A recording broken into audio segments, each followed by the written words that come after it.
Hello नमस्कार everyone, सभी लोगों को मेरे जी केमिस्ट्री चैनल पे आप लोग का स्वागत है।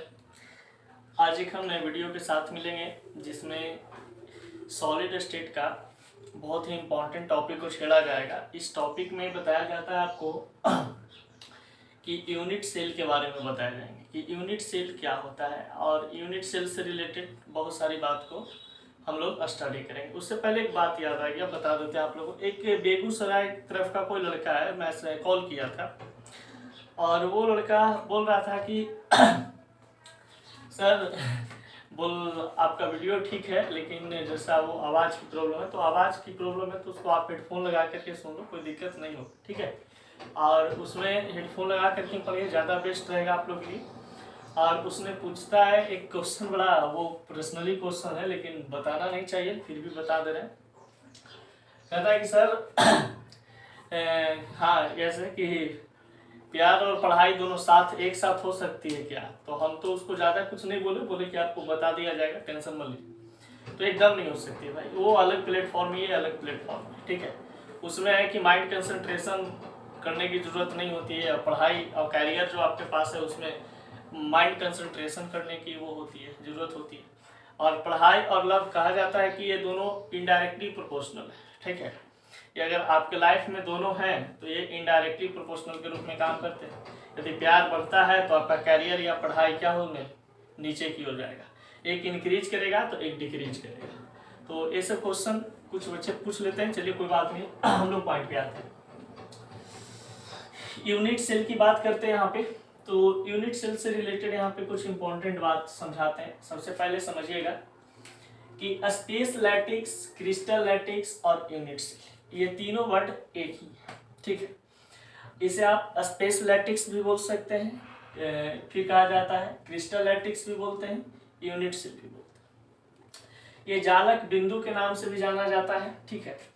और एकक सेल के रूप में भी इसको जानते हैं, एकक जालक के रूप में भी इसको जानते हैं। तो देखिए सबसे बड़ी बात है कि स्पेस लैटिक्स से रिलेटेड यहाँ पे कुछ बात को बताया गया कि स्पेस लैटिक्स होता क्या है। तो बहुत ही सिंपल है, देखिए यहाँ पे आपके पास एक सॉलिड होता है और सॉलिड में कहा जाता है कि सॉलिड को एक बेहतरीन ढंग से समझने के लिए एक क्रिस्टल का फॉर्मेशन करते हैं। तो किसी सॉलिड को एक क्रिस्टल के रूप में एडजस्ट कर लिया जाता है।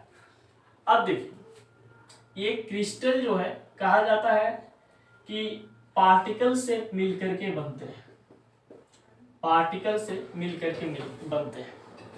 यानी कि हमारे पास जो भी ठोस है ये हमारे पास क्रिस्टल है और ये हमारे पास क्या चीज है, पार्टिकल, यानी कि कण से क्रिस्टल बनता है और क्रिस्टल हमारे पास क्या होते हैं, ठोस होते हैं, यानी सॉलिड होते हैं। तो देखिए अगर हम ऐसे कुछ बात करते हैं कि यहाँ पे एक सब्सटेंस हमारे पास है जो कि एक सॉलिड के फॉर्म में यहाँ पे ऐसे एडजस्ट कर ले कि यहाँ पे हमारे पास ये सॉलिड है, ठीक है। अब आपको ये चीज पता होगा कि ये जो सॉलिड आपके पास है इसमें यहाँ पे कंस्टिट्यूट पार्टिकल है, यहाँ पे भी कंस्टिट्यूट पार्टिकल, यहाँ पे, यानी जहां जहां पे कॉर्नर दिखाई दे रहे हैं उस जगह पे कंस्टिट्यूट पार्टिकल अवेलेबल है। आपको बार बार बताया है कि कंस्टिट्यूट पार्टिकल कहने का मतलब कि उसके अंदर में या तो कोई एटम हो जाएंगे या कोई आयन प्रेजेंट होगा या कोई मॉलिक्यूल होंगे, ठीक है। तो एक बात बताइए, ये हमारे पास एक क्रिस्टल है, एक क्रिस्टल है। क्रिस्टल बोले तो क्रिस्टल एक प्रकार का सॉलिड होता है, यानी कि एक प्रकार को ऐसे हम बोल सकते हैं कि ये क्रिस्टल एक प्रकार का क्या चीज है, ठोस है।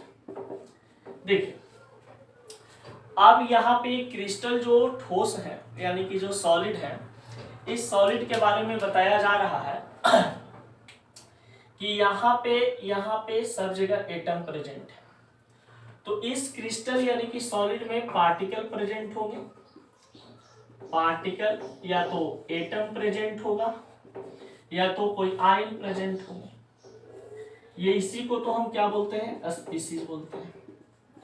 तो ये स्पीसीज के माध्यम से पार्टिकल का मतलब कण, एटम का मतलब परमाणु, आयन का मतलब आयन, यानी चार्ज की बात कर रहा है। तो अब देखिए, ये क्रिस्टल का जब फॉर्मेशन करता है तो इस जगह को जहां पे एटम प्रेजेंट होते हैं उस जगह को हम यूनिट सेल कहते हैं या लैटिक्स पॉइंट कहते हैं।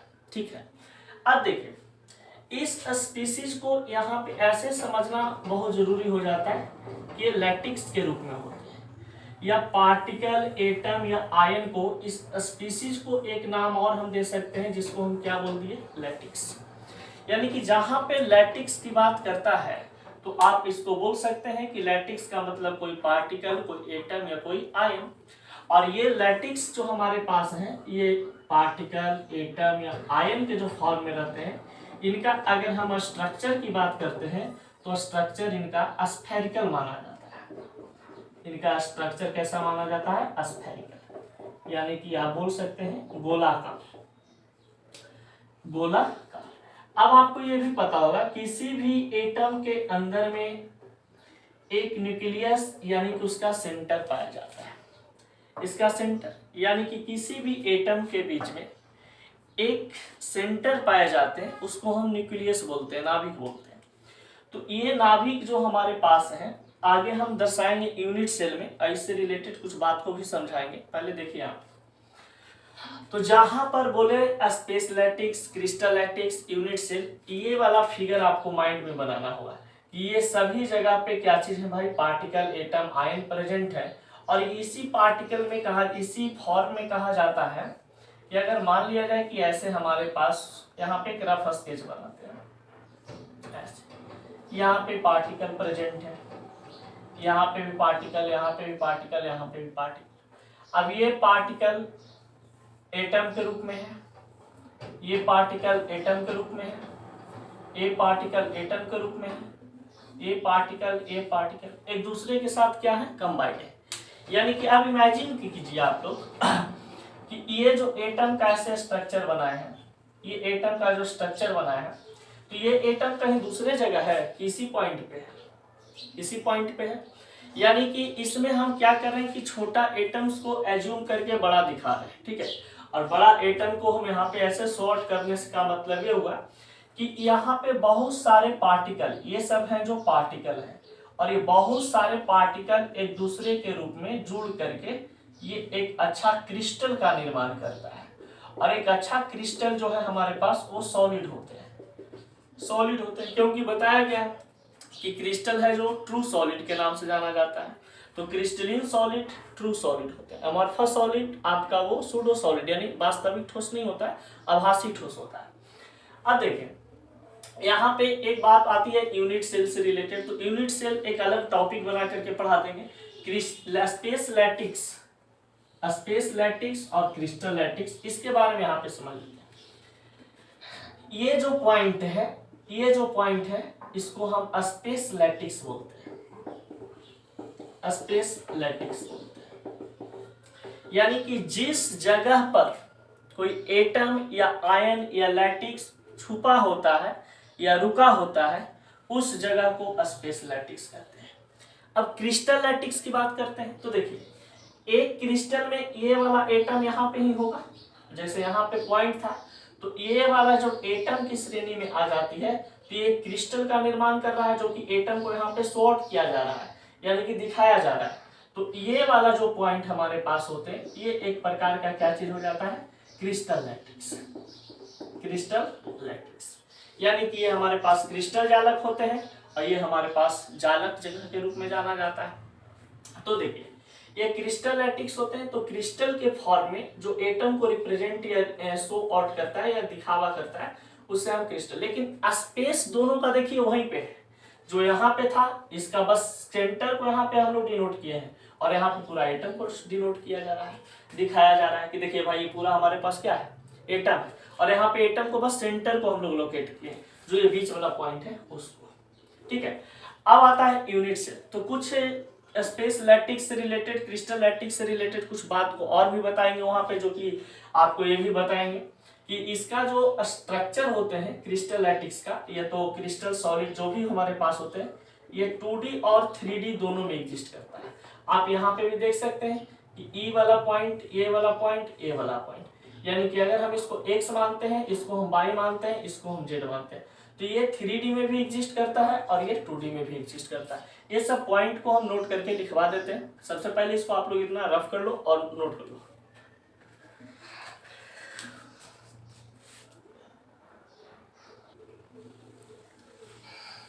देखिए यहाँ पे SL कहने का मतलब स्पेस लैटिक्स है और CL कहने का मतलब क्रिस्टल लैटिक्स है। तो SL को हम लोग शॉर्ट में रिप्रेजेंट करवा दिए हैं क्या चीज, स्पेस लैटिक्स से, और CL को हम लोग क्रिस्टल लैटिक्स। देखिए दोनों एक ही चीज है और यूनिट सेल भी एक ही चीज है, ये तीनों एक ही चीज है, लेकिन तीनों को अलग अलग कर दिए। ठीक है, देखिए ये दोनों को हम पहले समझते हैं। ये CBSE वाले के लिए जैसा इंपॉर्टेंट हो जाता है क्योंकि उसमें इंटरनली कुछ क्वेश्चन बना देते हैं। ठीक है, सेंट्रल बोर्ड, तो यहाँ से ऐसे हम लोग मेनली पढ़ेंगे यूनिट सेल से। ठीक है, यहाँ से जो टॉपिक बनाएंगे वो इंपॉर्टेंट चलेगा। देखिए इसके बारे में समझ लेते हैं। जनरली कहा जाता है कि space lattice is a regular repeating arrangement of point in space. Generally देखा जाता है किसी भी सॉलिड स्टेट में कि उनके जो पार्टिकल हैं वो रेगुलरली एक दूसरे से कनेक्ट रहते हैं। ऐसा नहीं कि एक पार्टिकल यहाँ पे है तो एक पार्टिकल कहीं और होंगे, एक पार्टिकल कहीं और होंगे, ऐसे नहीं। वो जनरली इस प्रकार से अरेंज किए हुए रहते हैं, यानी ऐसे ऐसे एक दूसरे के साथ ऐसे चिपके हुए होते हैं, ऐसे ऐसे कह सकते हैं। अब इस एटम के बारे में बताया जाता है कि ये सभी जो यहाँ पे आपको दिखाई दे रहे हैं, या तो ये एटम होंगे, नहीं तो ये आयन होंगे, नहीं तो ये फिर कहा जाता है कोई पार्टिकल होगा। ये कोई पार्टिकल होंगे, नहीं तो एटम होंगे, आयन होंगे। अब इनके बीच में क्या होती है कि इनके बीच में ये एटम है जो एक बगल वाले एटम के साथ रेगुलर रूप से अटैच रहता है, इसके साथ ये अटैच रहता है, यानी कि इसके बीच में जितने भी पार्टिकल है ये पार्टिकल एक दूसरे के साथ क्या होते हैं, रेगुलर अरेंजमेंट बनाते हैं। ठीक है, और रेगुलर अरेंजमेंट बनाने के कारण ही इसमें कहा जाता है कि एक प्रकार से स्ट्रॉन्ग फोर्स काम करता है। ठीक है, यानी कि एक प्रकार का मजबूत आकर्षण बल लगते हैं, और वही आकर्षण बल जो मजबूत लगता है वो आपका मजबूत बंधन का निर्माण करता है, स्ट्रॉन्ग बॉन्ड का निर्माण करता है। तो अगर आपसे कहता है कि इसी में देखिए, जैसे कि आप यहाँ पे क्रिस्टल इस फॉर्म में हो सकते हैं, ये 2D में संरचना ऐसे बना दिए। अगर मान लीजिए यहाँ पे ऐसे होता तो ये 3D में बन जाता, यानी कि क्रिस्टल जो फॉर्मेशन करता है ये 3D में। और जनरली अगर इस टाइप से अगर बता रहे हैं, ठीक, कि एक एटम यहाँ पे है, एक एटम यहाँ पे है, एक एटम यहाँ पे है, तो ये रिप्रेजेंट कर रहा है 2D को। अगर इसी को हम लोग ऐसे करके रिप्रेजेंट करवा दें, ये ऐसे ऐसे, तो ये जो चीज बन जाएंगे आपके पास, ये कहा जाता है क्या चीज का, 3D का। ये 3D का, यानी कि इसमें 3 डायरेक्शन आ जाते हैं, एक्स वाई जेड, इस प्रकार से। इसमें 2 ही डायरेक्शन है, एक्स और वाई। इधर से भी काउंट करें, इधर से भी देखेंगे तो एक्स वाई, लेकिन इसमें क्या हो जाता है, एक्स वाई जेड हो जाता है।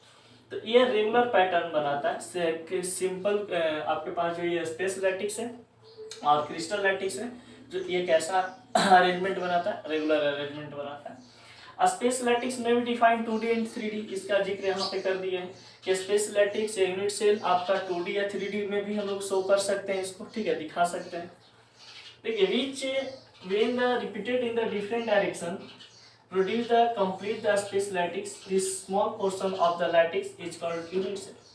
देखिए क्रिस्टल में क्या होता है, जो अभी जस्ट बताए थे, अभी आगे भी बताएंगे इसके बारे में। जो यूनिट सेल का जो डिफिनेशन यहाँ पे लिखा है, इसके बारे में एक बार फिर वहाँ पे बताएंगे। देखिए यहाँ पे क्या बोल रहा है, which when repeated in the different direction produce the complete space, यानी अलग अलग डायरेक्शन में एटम प्रेजेंट होते हैं। ठीक है, जैसे मान लीजिए कि ये एटम यहाँ पे था, ये एटम यहाँ पे था, कुछ एटम यहाँ पे थे, कुछ एटम यहाँ पे थे, कुछ एटम यहाँ पे थे, कुछ एटम यहाँ पे थे। तो आपस में ये क्या करता है, ऐसे एक स्ट्रक्चर बनाता है। ठीक है, तो अलग अलग जो एटम है, अलग अलग जो एटम है, ये आपस में मिल करके एक कंप्लीट स्पेस लैटिक्स बनाता है। और उसका जो सबसे स्मॉलेस्ट पार्टिक पोर्शन होता है, यानी कि ये वाला पोर्शन एटम का, जो ये वाला पोर्शन, ये वाला पोर्शन, ये वाला पोर्शन, ये वाला पोर्शन, ये वाला, ये वाला, ये वाला, देख रहे हैं, तो ये सब जो पोर्शन है ये क्या कहलाते हैं, यूनिट सेल कहलाते हैं। यानी कि किसी भी क्रिस्टल के जो सबसे स्मॉलेस्ट यूनिट होता है, यानी सबसे छोटी इकाई जो होती है, वही आपका यूनिट सेल कहलाता है। जहाँ पे जैसे मान लिया जाए इसको मैं से समझ सकते हैं। आगे यूनिट सेल के बारे में बताते हैं, उसमें आपको पूरा एक्सप्लेनेशन दे देंगे।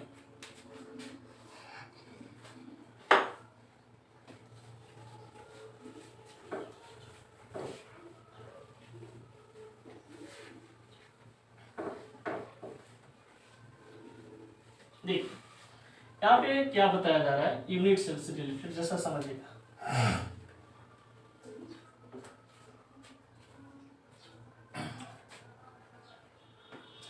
एक मान लिया जाए एक इंसान है, ठीक है, एक इंसान है और ये इंसान यहाँ पे प्रेजेंट है और ये यहाँ पे एक बेड लगा हुआ है, ठीक है। और बेड जो है ये कहा जा रहा है कि इसमें ये किसी घर में प्रेजेंट है, किसी घर में प्रेजेंट है, यानी कि ये घर, ये बेड और ये कोई इंसान है। यहाँ पे समझिएगा, कोई मैन, कोई बेड, कोई घर। तो सबसे पहले बताइए कि इंसान जो है बेड पे सोएगा और बेड कहाँ रहेगा, घर के अंदर, यही ना होता है। तो देखिए ये मैन की कंपेरिजन हम कर देते हैं क्या चीज से, कि ये हमारे पास यूनिट सेल है, यूनिट सेल है। और ये यूनिट सेल कहाँ पे प्रेजेंट होंगे भाई, तो लैटिक्स पॉइंट पे, लैटिक्स पॉइंट पे। और लैटिक्स पॉइंट कहाँ प्रेजेंट होते हैं, तो ये क्रिस्टल, यानी कि ये जो है हमारे पास क्रिस्टल, ये हमारे पास जो जालक बिंदु कहते हैं, जालक बिंदु, यूनिट सेल यानी एकक कोष्ठिका, एकक कोष्ठिका की बात करते हैं। तो देखिए generally unit cell, lattice point और क्रिस्टल। तो एक बात करते हैं यहाँ पे समझिएगा, यहाँ पे एक ऐसे क्रिस्टल लेते हैं, ये हमारे पास क्रिस्टल है, ये क्या है, क्रिस्टल है, बड़ा सा क्रिस्टल है, इसमें बहुत सा ऐसे ऐसे करके स्ट्रक्चर बनाए गए हैं, ठीक है। अब इस क्रिस्टल में कहा जाता है कि ये वाला पॉइंट जो आप देख रहे हैं, ये वाला पॉइंट देख रहे हैं, यानी कॉर्नर जो पूरा आप देख रहे हैं यहाँ पे, ये कॉर्नर आपका लैटिक्स पॉइंट हो जाता है, ये कॉर्नर का हो जाता है लैटिक्स पॉइंट, यानी कि वैसा बिंदु जहां पे यूनिट सेल प्रेजेंट होते हैं, ठीक है। और यहाँ पे मान लिया जाए कि कोई एटम आकर के ऐसे रुकता है, उसका सेंटर यहाँ पे बन के स्टॉप हो जा रहा है, तो ये बन जाते हैं यूनिट सेल, ठीक है। यानी किसी घर में बेड लगे होंगे, बेड पे इंसान होगा, किसी क्रिस्टल में हमारा लैटिक्स पॉइंट होंगे और लैटिक्स पॉइंट पे ही हमारा यूनिट सेल होगा। इसलिए बोला जाता है कि यूनिट सेल सबसे छोटा इकाई है, ठीक है। सबसे बड़ा हमारा घर था, घर के अंदर एक बेड था, बेड के अंदर एक इंसान था, ठीक है। उसी प्रकार से यहाँ पे हम लोग समझेंगे, यानी कि एक सिंपल वे में हम लोग ऐसे समझ सकते हैं।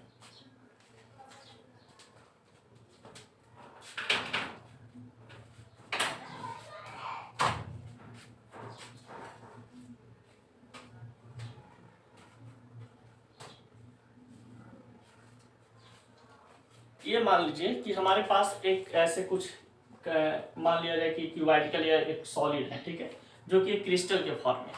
तो ये जो क्रिस्टल के फॉर्म में यहाँ पे अवेलेबल है बंदा, तो यहाँ पे क्या होता है कि मान लिया जाए कि एक डब्बा को यहाँ पे इस जगह को हम क्या कर दिए, इस जगह को ऐसे रिप्रेजेंट कर दिए कि ये जो जगह है हमारा, ये स्पेस लैटिक्स है, यहाँ पे स्पेस लैटिक्स रहते हैं, यहाँ पे भी स्पेस लैटिक्स रहते हैं, यहाँ पे भी स्पेस लैटिक्स रहते हैं, यहाँ पे भी स्पेस लैटिक्स रहते हैं। अब मान लीजिए कि यहाँ पे किसी हम छोटा इकाई को लाकर के यहाँ पे एक छोटा सा डब्बा को, छोटा सा डब्बा, छोटा सा डब्बा, छोटा सा डब्बा को रख दे, तो ये जाहिर सी बात है कि कहलाएगा कि वो डब्बा है जो एक प्रकार का छोटा इकाई है, यानी कि डब्बा है जो एक प्रकार का यूनिट सेल है। और ये जो हमारे पास इस जगह को जो रिप्रेजेंट कर रहा है कि इस जगह पे रखा गया है, तो इस जगह को हम बोलेंगे क्या चीज, लैटिक्स पॉइंट। और ये पूरा हमारा क्या हो जाएगा, क्रिस्टल हो जाएगा। अब देखिए बात करते हैं कि हमारे पास जो यूनिट सेल होते हैं वो यूनिट सेल किस किस फॉर्म में, यानी सिंपल वे में समझना है कि आपको इस प्रकार से कि unit cell, lattice point, crystal, किसी भी क्रिस्टल में लैटिक्स पॉइंट होंगे, लैटिक्स पॉइंट यूनिट सेल में काम करता है।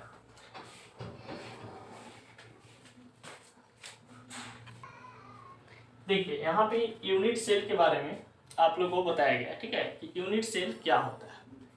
तो जैसे हम लोग को पता है कि क्रिस्टल यूनिट्स के हमारे पास जो स्पेस लैटिक्स होते थे, क्रिस्टल लैटिक्स होते थे, उसी प्रकार से यूनिट सेल होता है। यानी तीनों एक ही चीज है, यूनिट सेल, स्पेस लैटिक्स और क्रिस्टल लैटिक्स, ये तीनों एक ही होते हैं। बस यहाँ पे यूनिट सेल के बारे में आप समझ गए तो आपका वो भी हो जाएगा। हाँ एक बात और, ये जो इंग्लिश में लिखे हैं इसका हिंदी हम बोल बोल के लिखवा देते हैं, ठीक है, आप लोग लिख लीजिएगा। उसमें क्या होगा, टॉपिक बाई टॉपिक आपको समझाते भी चलेंगे और लिखाते भी चलेंगे। तो सबसे पहले इसके बारे में समझा देते हैं और लिखा देते हैं, ठीक है। इसका हिंदी भी आप लोग लिख लीजिए। जो इंग्लिश मीडियम में हो तो स्क्रीनशॉट मार के लिख सकते हैं, कोई दिक्कत नहीं है। लेकिन जो हिंदी मीडियम वाले स्टूडेंट हैं उनको जैसा क्या करना होगा कि इसके बारे में, यानी फर्स्ट पॉइंट यहाँ पे ऐसे लिख करके उसको हिंदी में लिखना होगा, ठीक है, कि हिंदी में इसको लिख लें कि एक कोष्ठिका के बारे में बताया गया। देखिए सबसे पहले बताया गया है कि the smallest 3 dimensional portion of complete space lattice which the when repeated over and again in the different direction produce the complete space lattice is called unit cell. देखिए इसका मतलब है, इसका हिंदी पहले लिखिए ऐसे, किसी भी क्रिस्टल के निर्माण में, किसी भी क्रिस्टल के निर्माण में उनके अंदर परमाणु आयन तथा कण अलग अलग डायरेक्शन से मिलकर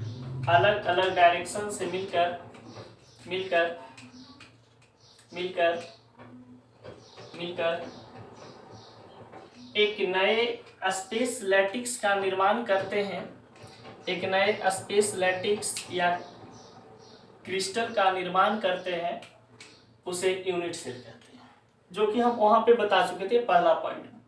फिर यहाँ पे है unit cell is the smallest unit of crystal. इसका मतलब, इसका हिंदी में होता है क्या चीज, इसको हिंदी लिख लीजिए कि unit cell is the smallest unit of crystal. यानी कि यूनिट सेल जो है ये कहा जाता है कि क्रिस्टल का सबसे छोटा इकाई होता है। यूनिट सेल यानी एकक कोष्ठिका क्रिस्टल का सबसे छोटी इकाई होती है। All the properties are crystalline solid is the same properties of unit cell. Crystalline solid का जो गुण होता है वही यूनिट सेल का गुण होता है, यानी दोनों बराबर होते हैं। A unit cell is the smallest picture of the whole crystal. किसी भी सभी होल, जितने भी होल क्रिस्टल है, यानी कि जितने भी क्रिस्टल है, क्रिस्टलीन सॉलिड है या क्रिस्टल है, उसमें कहा जाता है कि यूनिट सेल स्मॉलेस्ट पिक्चर के रूप में जाना जाता है, यानी छोटा तस्वीर के रूप में जानते हैं। Unit cell of the crystalline substance is defined as the smallest repeating unit BRICS.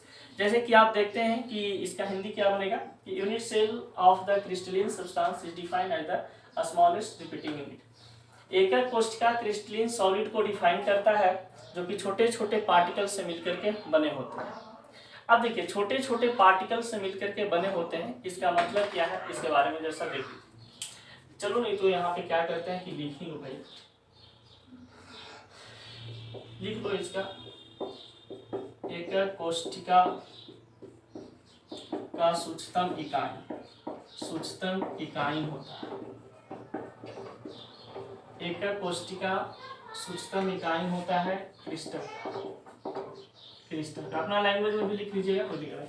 All the properties, यानी कि यहाँ पे बोल सकते हैं क्रिस्टलीय ठोस तथा एकक कोष्ठिका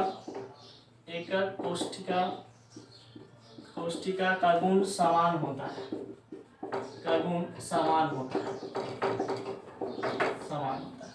the unit cell is the smallest picture of whole crystal.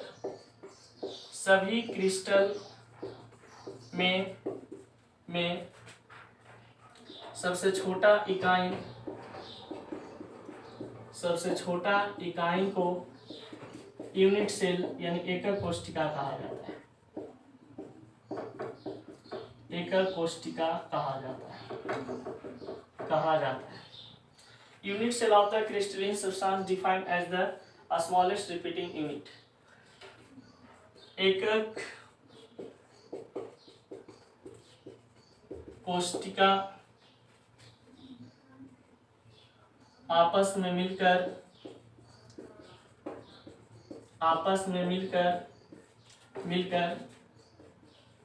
एक नए क्रिस्टल ठोस का निर्माण करते हैं यानी एकल कोशिका आपस में मिलकर एक नए क्रिस्टल ठोस का निर्माण करते हैं। ये यूनिट सेल से कुछ इंपॉर्टेंट पॉइंट हो गया। हाँ, इसका हिंदी लिख लेना, जैसा कुछ बड़ा है लिखने में यहाँ पे नहीं बनेगा, आप लिख लेना। The smallest 3-dimensional portion of complete space lattice which when directed over the again different direction produce the complete space lattice is called unit cell। जो कि पहला वाला में हिंदी जो लिखवाए थे उसी यहीं पे आप यूज कर सकते हैं। यानी कि अब देखिए यूनिट सेल कहा जाता है, इसके बारे में सबसे पहली पॉइंट यहाँ पे ये आती है। देखिए ये सभी पॉइंट को हम समझा चुके हैं पीछे भी, और यहाँ पे भी जैसा समझाने का कोशिश करते हैं आप लोग को समझ जाइएगा तो ठीक है। देखिए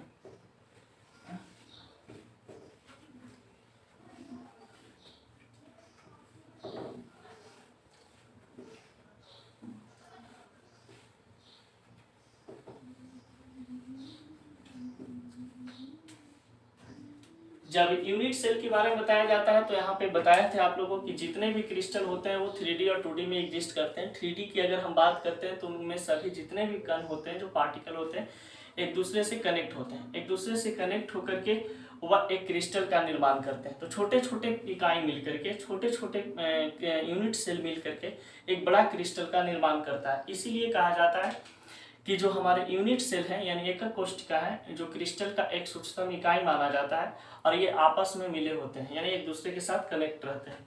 फिर यहाँ पे बताया जाता है कि एकक कोशिका जो हमारे पास है ये होल क्रिस्टल का एक सबसे इम्पॉर्टेंट यूनिट सेल के रूप में, यानी सबसे पहले यहाँ पे हम लोग ऐसे बोल सकते हैं कि अगर मान लिया जाए कि ये पार्टिकल अगर हमारे पास नहीं रहेंगे तो क्या हम किसी ये चीज का निर्माण कर सकते हैं। जैसे हमारे पास छोटा छोटा पार्टिकल है, ये हमारे पास क्या है, एटमॉस्फेयर में छोटे छोटे पार्टिकल है। अब इस पार्टिकल को यदि हम इस तरीके से अरेंज नहीं करेंगे तो बताइए ये क्रिस्टल का निर्माण कर पाएगा? नहीं कर पाएगा। तो ये जो क्रिस्टल का निर्माण किया है, ये क्रिस्टल में सबसे छोटा इकाई कौन है? Unit cell. ये सब जो आपको दिखाई दे रहे हैं ये हमारे पास क्या चीज है? Unit cell. तो आपका क्रिस्टल बनाने में सबसे इंपॉर्टेंट रोल किसका होता है? यूनिट सेल का होता है। और यूनिट सेल पे ये जो यूनिट सेल आपको दिखाई देते हैं, ये यूनिट सेल के पास आप क्या क्या चीज रख सकते हैं? तो यहाँ पे प्रेजेंट होता है पार्टिकल जिसको हम कण बोलते हैं, फिर ये एटम हो सकते हैं जिसको हम परमाणु बोलते हैं, और फिर ये आयन होते हैं। तो ये तीन चीज की उपस्थिति होती है, पार्टिकल का, एटम का और आयन का। तो यूनिट सेल यानी कि यहाँ पे जो प्रेजेंट होता है, तो आप देखे होंगे कि इस तरीके से बहुत सारे बुक में ऐसे ऐसे स्ट्रक्चर बनाए हुए रहते हैं। तो इसका मतलब क्या है कि ये जो बंदा यहाँ पे अवेलेबल है ये क्या चीज हो सकते हैं? कोई आयन हो सकते हैं, कोई एटम हो सकते हैं, कोई पार्टिकल हो सकता है। तो ये छोटे छोटे पार्टिकल आपस में मिल करके एक बड़ा क्रिस्टल का निर्माण कर देते हैं।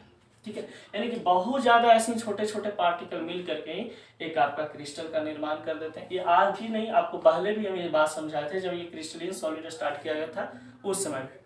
अब देखिए एकल कोशिका में सबसे इंपॉर्टेंट पॉइंट अब आने वाला है, जो कि यहाँ पे बताता है कि एकल कोशिका XYZ यानी कि 3D में एग्जिस्ट करता है। उसमें कितने कॉर्नर होते हैं, कितने एड्स होते हैं, कितने फेस होते हैं, ये सभी चीज के बारे में यहाँ पे आपको हम बताते हैं।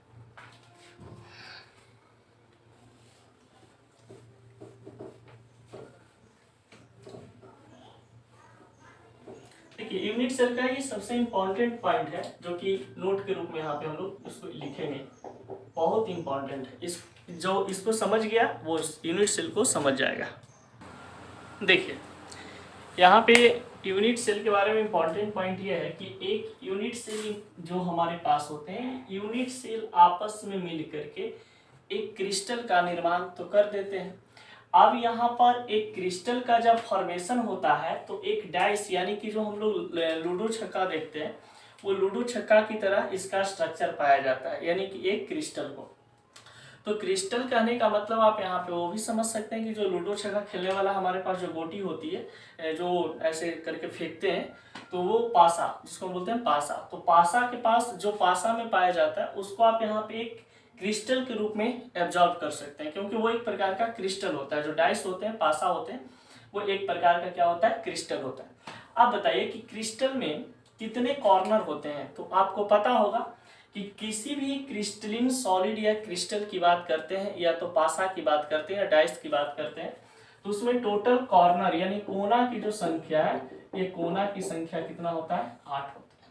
यानी कि ये सभी पार्टिकल यहाँ पे 2 3 4 5 6 7 8 9, ये सभी इसी प्रकार से जो दिए हुए रहते हैं, ये हमारे पास क्या है? 8, यानी कि टोटल कॉर्नर की संख्या 8 होते हैं।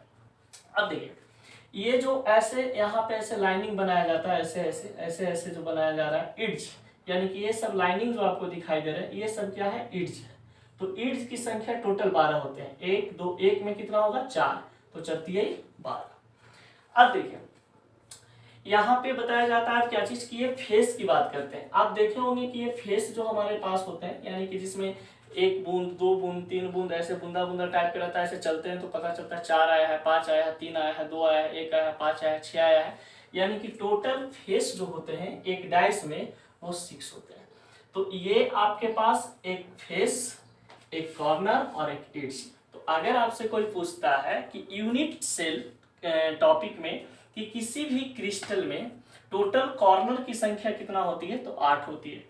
टोटल एड्ज की संख्या कितना होती है, तो एड्ज आपका 12 होते हैं, और फेस कितना होता है, तो 6 होते हैं। तो ये बात जो रिप्रेजेंट करता है, इसमें ये चीज बताता है कि इसमें जो डाइस हमारे पास होते हैं, वो डाइस 3D में बनाए जाते हैं। जैसे देखिए, ये वाला जो हमारे पास एक्सिस, ये वाला जो लाइन ऐसे आया है, इसको हम एक्स एक्सिस बोलते हैं, ऊपर वाले को वाई एक्सिस, और नीचे वाले को क्या बोलते हैं? Z axis. तो एक्स वाई जेड का जो फॉर्मेशन करता है, इसमें हम ऐसे समझ सकते हैं कि एक्स वाई जेड, यानी कि ये अल्फा, ये बीटा, और ये वाला गामा।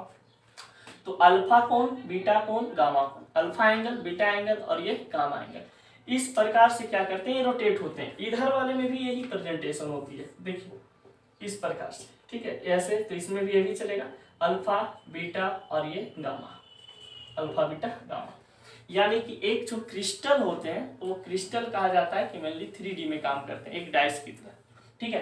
अब यहाँ पे बताया जाता है क्या चीज, कि इससे रिलेटेड कुछ आपको यूनिट सेल के बारे में पढ़ना है, कि टाइप ऑफ यूनिट सेल। ये जो यूनिट सेल है, ये कितने प्रकार के होते हैं। तो यहाँ तक हम जो सीखें, ये यूनिट सेल से रिलेटेड कुछ बातचीत था। अब इसके आगे जो पढ़ेंगे, ये टाइप्स ऑफ यूनिट सेल के बारे में आएंगे, यानी कि how many types of unit cell, यानी एक कोशिका कितने प्रकार के होते हैं, उसके बारे में पहले एक्सप्लेन कर देते हैं, उसके बाद उसको समझाएंगे। ठीक है, पहले लिख देते हैं, उसके बाद समझाएंगे। चलिए, पहले इसको आप नोट कर लीजिए।